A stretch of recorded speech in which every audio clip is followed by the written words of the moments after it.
What instruments do you play? Oh my god. You said like. Can you put them up on the screen when you do the edit? Can you? Alright, watch this. Clarinet, tenor saxophone, piano, guitar, bass guitar.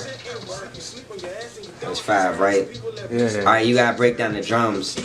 So I can play the drum set, I can play the snare drum, the bass drum, the cymbals, the timbales, the quints, I can play xylophones and marimbas.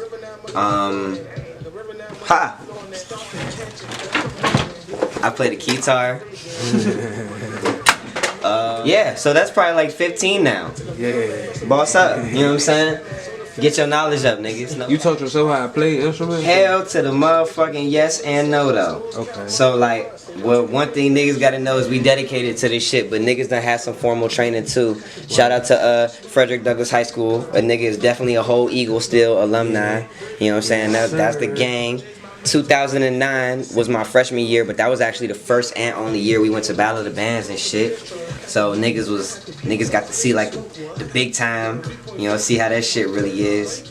Yeah, I think it's them 15, and no, maybe like 20 or something. There's probably like another 5 that I'm not thinking about. I saw an interview one time with Prince. You can put his clip up too. The nigga said, "Hey, how many instruments do you play?" And he was just like, "I don't know, maybe like thousands." And I was just like, "There's thousands of instruments?" Like, yeah. So you know, my 20 is alright, but it's niggas out here that was legends. So introduce this single and then talk about the video process and like where your mind was when you made it. That joint was like that, bro. Alright, so for my single, shout out to 2019 because everybody's some hoes, but it's called OnlyFans. I thought that was hilarious.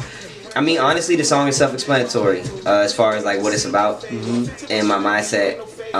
You know, I just been like, fuck it. Jose, I've been sipping, rolling up again. So we not capping. Like, I'm pretty sure I actually was drinking this bottle specifically when I made this song too. So shout out to Jose Cuervo, cause me gusta mucho y yo necesito más.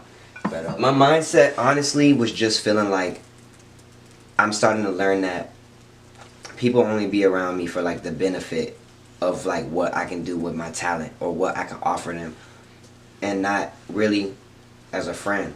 I was battling depression for like a really long time, like a very long time in my life. I'm talking about like from the age of like 13 to 23. I'm about to be 26 next year, so it's been a very long time. But like I'm finally to that point where I can be happy. But in knowing that I'm happy, it also allows me to look back on my own life and be like, it's been times where I feel like motherfuckers was maybe only using me. And maybe I was in situations and relationships where I was ignoring the red flags because niggas was feeling like more lonely.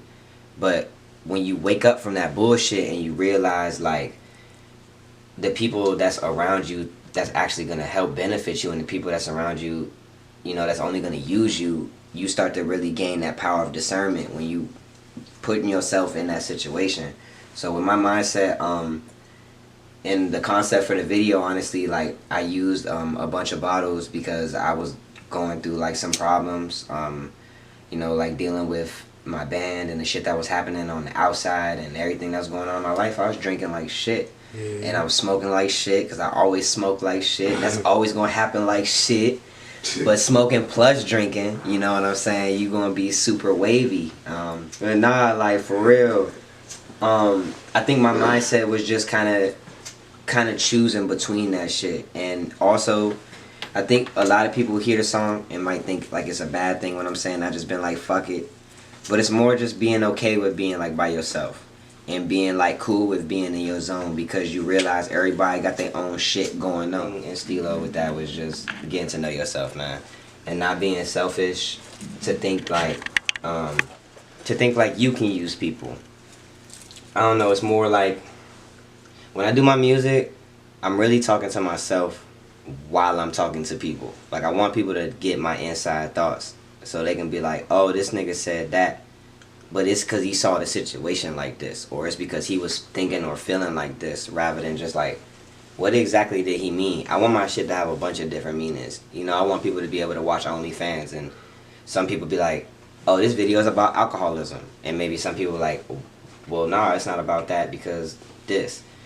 But really, the reason why you see 3 of me on the screen is because Nah, I don't got no split personality disorder or no shit like that. So whoever was watching this nigga and didn't watch the nigga say he's schizophrenic, dead, boy. I'm a very sane individual.